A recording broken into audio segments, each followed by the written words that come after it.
All right, sir. Mall security says you were trying to steal something. What are you doing here? I wasn't stealing anything. I'm checking the store after a report. That's not what we heard. You're coming with us. Hold up.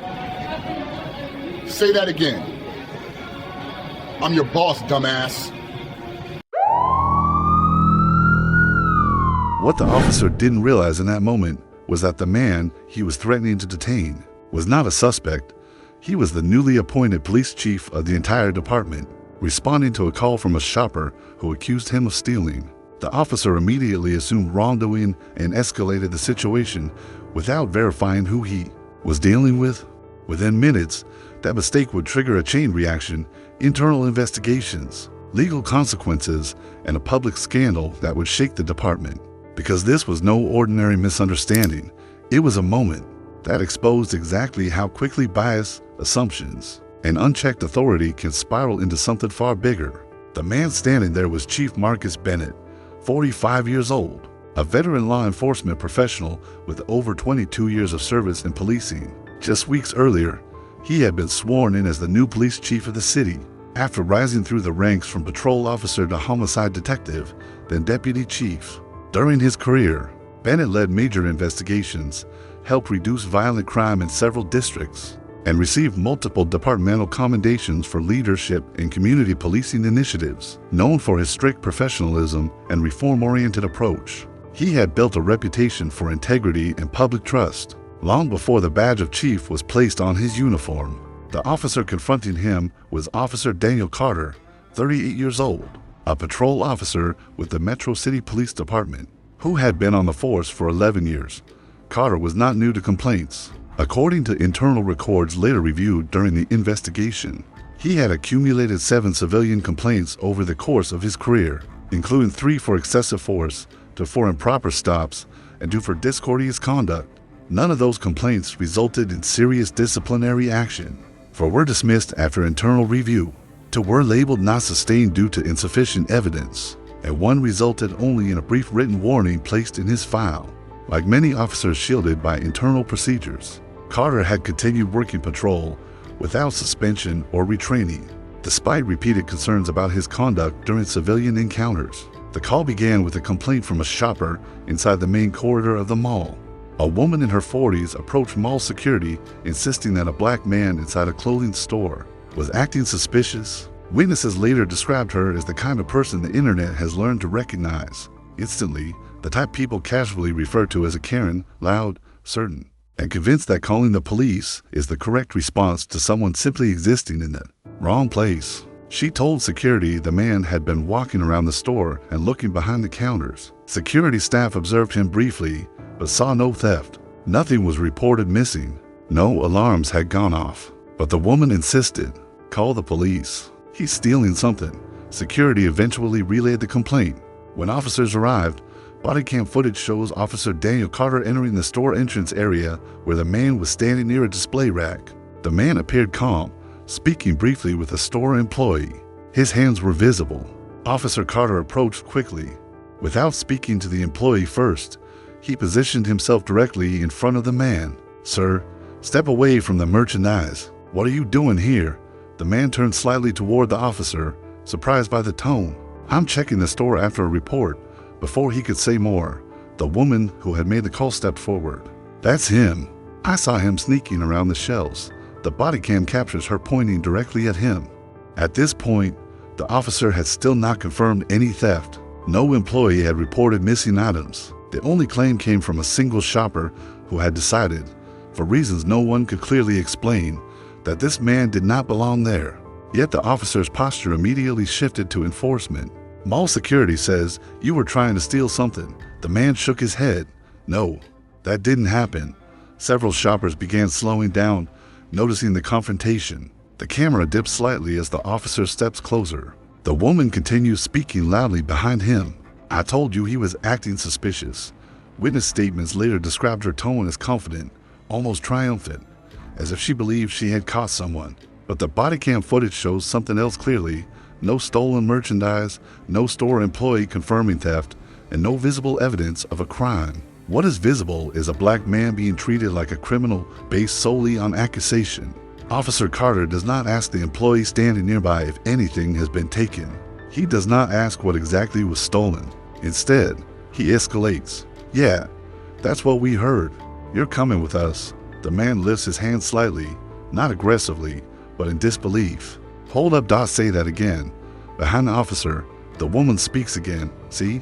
Look at him. He's getting defensive. The logic is circular. A man is accused without evidence. When he questions the accusation, the questioning itself becomes proof of guilt.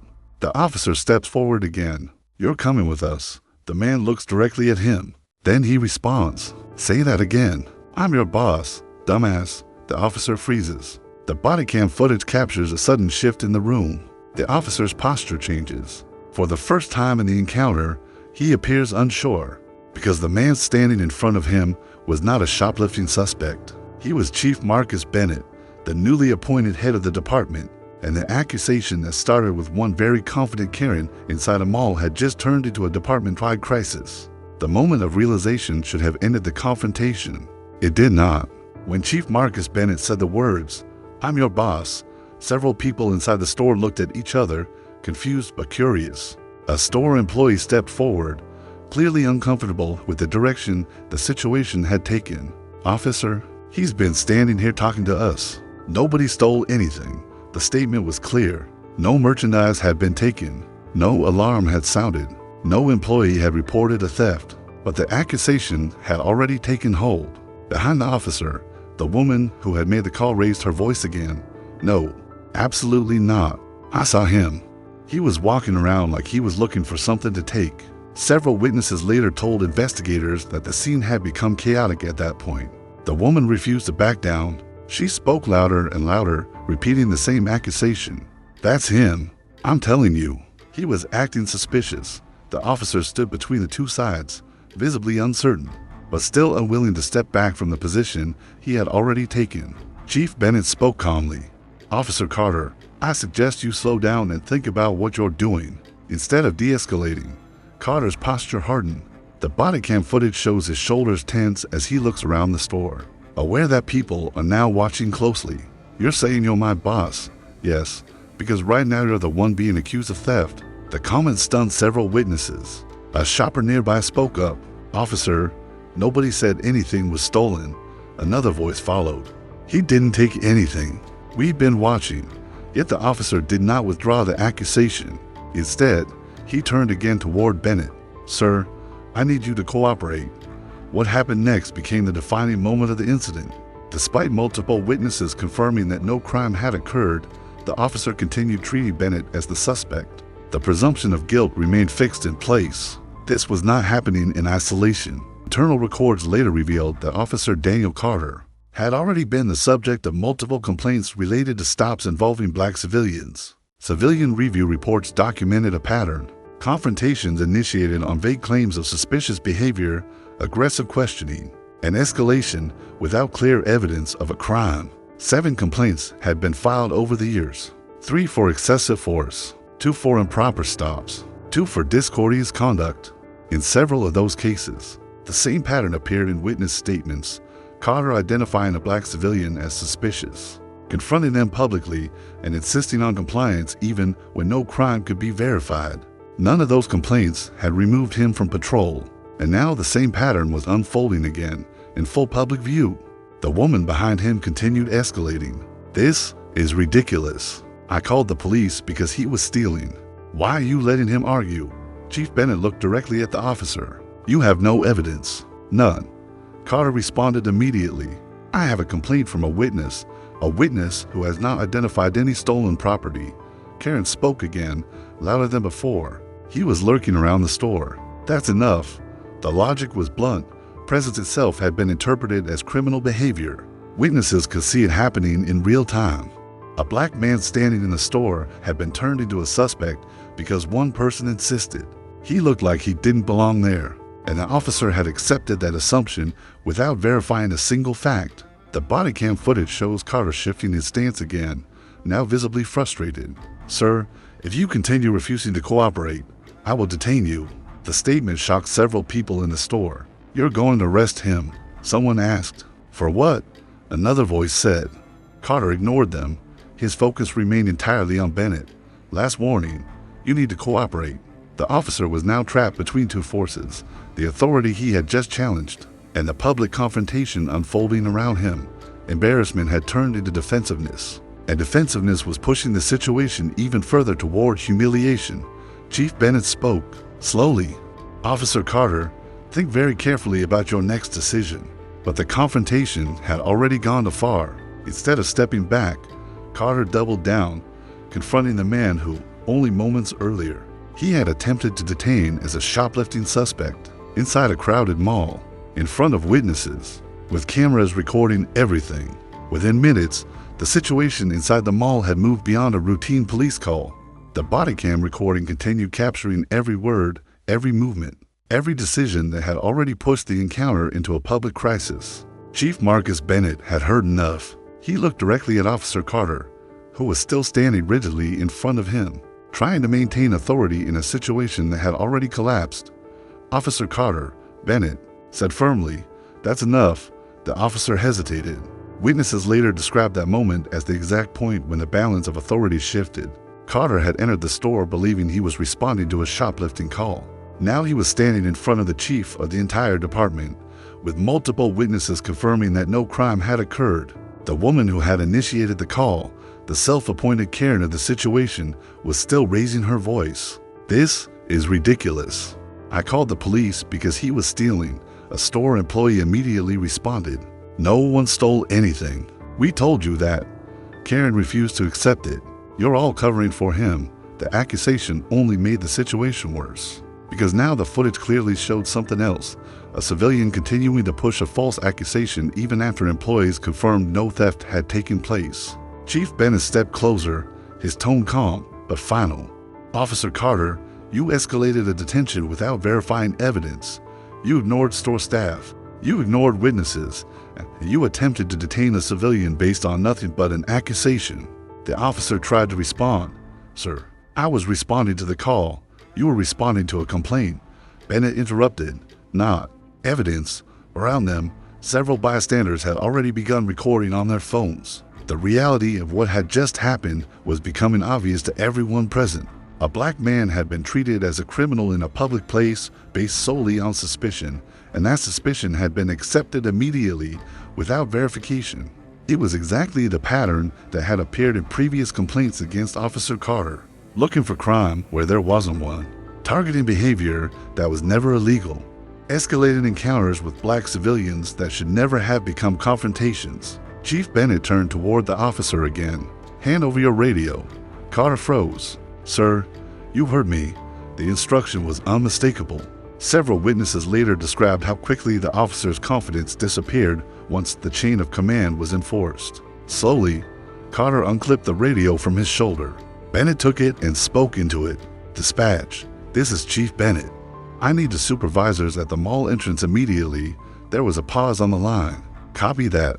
"Chief, yes." Immediately, the woman behind them began protesting again. "This is insane. He's the one who was stealing." Bennett turned toward her. "Ma'am, store employees have already confirmed no theft occurred. I know what I saw. You made a false accusation that triggered a police response." Her tone became louder. "So now you're arresting me." Bennett did not raise his voice, but his response was clear. "Ma'am, you knowingly continued a false report after staff confirmed no crime had occurred. That is a criminal offense." The woman began shouting again, drawing even more attention from shoppers nearby. "This is harassment. I called the police." "Yes," Bennett said calmly. "And now the police are here." Two additional officers arrived moments later, responding to the chief's request. They approached cautiously, clearly unsure why the head of the department was standing in the middle of an active scene. Bennett spoke first. "Officer Carter is being relieved from this call pending internal review." The officers exchanged glances. Carter attempted to speak again. "Sir, I was just doing my job." "No," Bennett replied. "You were escalating a baseless accusation. The pattern had become impossible to ignore. A civilian had pointed at a black man and said he looked suspicious. The officer had accepted the claim immediately. Evidence had never been verified. Witnesses had been ignored, and the situation had escalated toward detention anyway. That is exactly how institutional failure happens, not through one decision, but through a chain of decisions where assumptions replace facts." Bennett turned back toward the responding officers. "Escort Officer Carter to the patrol vehicle." Carter's face tightened. "Sir, this is unnecessary." "What's unnecessary?" Bennett replied, "is accusing someone of theft without evidence." Then Bennett gestured toward the woman who had made the original call. "And she's coming with us." Her reaction was immediate. "You can't arrest me. I called you." One of the officers stepped closer. "Ma'am, we're going to need you to come with us. This is unbelievable." But the body cam footage shows the moment clearly. The same person who had insisted on police intervention now facing the consequences of a false accusation. Inside the store, witnesses watched silently as both the officer who escalated the situation and the woman who initiated it were escorted out. What had begun as a routine call about a suspicious black man inside a mall had just turned into a departmental investigation, and the evidence had been recorded from the very first moment. The incident inside the mall did not end when the officers left the scene. The body cam footage had already captured everything: the accusation, the escalation, the refusal to verify evidence, and the moment a black man was treated as a criminal simply because someone decided he looked suspicious. Within hours, the footage was reviewed by internal command staff. The next morning, the department's Internal Affairs Division opened a formal investigation into Officer Daniel Carter's conduct. The first step was simple: review the body cam recording from the beginning of the encounter. Investigators documented several failures. The officer never confirmed whether any property had actually been stolen. He ignored statements from store employees who clearly said nothing was missing. He continued threatening detention after witnesses contradicted the accusation, and he escalated the confrontation in a crowded public place without establishing probable cause. The conclusion reached by the department's legal advisors was direct: the stop had no lawful basis. One senior investigator reportedly said during the review meeting, "There was no crime." The entire encounter started with an assumption, but the internal review did not stop there. Once the department began examining Carter's history, the pattern became impossible to ignore. Internal Affairs pulled his complaint records from the previous decade. The same issue appeared repeatedly in reports and civilian complaints. Confrontations initiated against black civilians based on vague claims of suspicious behavior. In one recorded complaint, a black resident had been stopped while waiting for a rideshare outside his own apartment building. In another, a black shopper had been questioned aggressively in a grocery store parking lot after someone reported a suspicious person sitting in a car. In each case, no crime had occurred, and in each case, the complaint had been dismissed or labeled not sustained. During the review, one supervisor reportedly summarized the pattern in blunt terms: "He keeps looking for crimes that aren't there." The department moved quickly once the full picture became clear. Officer Carter was immediately placed on administrative suspension pending disciplinary proceedings. His patrol authority was removed, his badge temporarily surrendered, and his access to department systems suspended while the investigation continued. At the same time, the woman who had made the original accusation faced legal consequences of her own. Prosecutors determined that she had continued insisting on theft, even after store employees confirmed that nothing had been taken. Her statements had directly triggered the police response and prolonged the confrontation. The district attorney's office filed charges related to false reporting to law enforcement. When contacted by investigators, she attempted to defend her actions. "I thought he was stealing," she said. Investigators responded with the obvious question: what did he steal? She had no answer, because the accusation had never been about evidence. It had been about assumption. The legal exposure for the department quickly became clear as well. Civil rights attorneys reviewing the footage pointed out that the incident had involved a public stop, an attempted detention, and an escalation based entirely on a racialized suspicion that had never been verified. One attorney summarized the problem during early discussions with the city. "This is exactly how racial profiling happens." The city's legal department moved quickly to prevent a prolonged court battle. Within weeks, negotiations began around a potential civil settlement connected to the unlawful detention attempt and the public humiliation captured on video. The final agreement included a financial settlement totaling $1.2 million. The breakdown was disclosed in city records: $850, zero paid by the city's liability insurance fund, $150, zero allocated for civil rights damages, $100, zero designated for legal fees and litigation costs. City officials acknowledged that continuing the case in federal court could have resulted in a much larger judgment, but financial compensation was only part of the outcome. The department also announced a series of internal policy changes. Mandatory bias recognition training was expanded for all patrol officers. New guidelines were issued requiring officers to verify evidence before escalating theft accusations, and the Internal Affairs Complaint Review System was revised so repeated allegations involving the same officer could no longer be dismissed individually without reviewing the broader pattern. During the press briefing announcing the reforms, one reporter asked the chief a direct question. Would this situation have happened if the man in the store had not been black?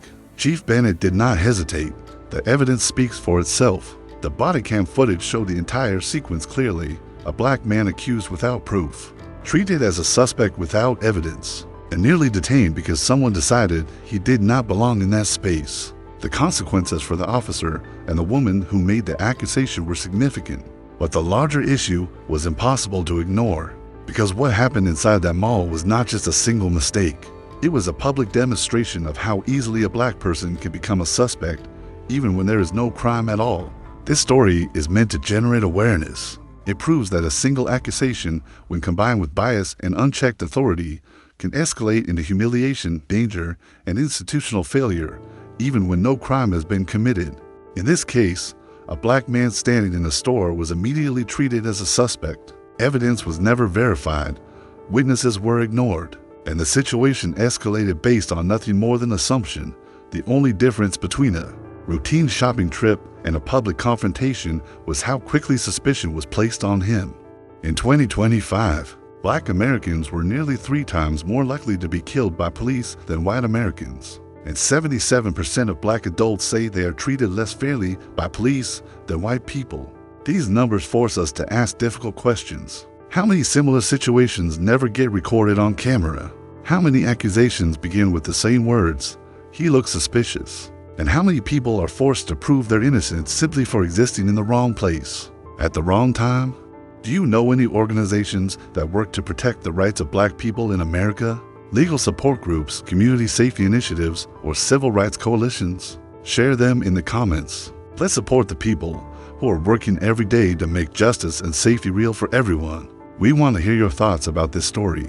Thank you for watching. See you in the next video.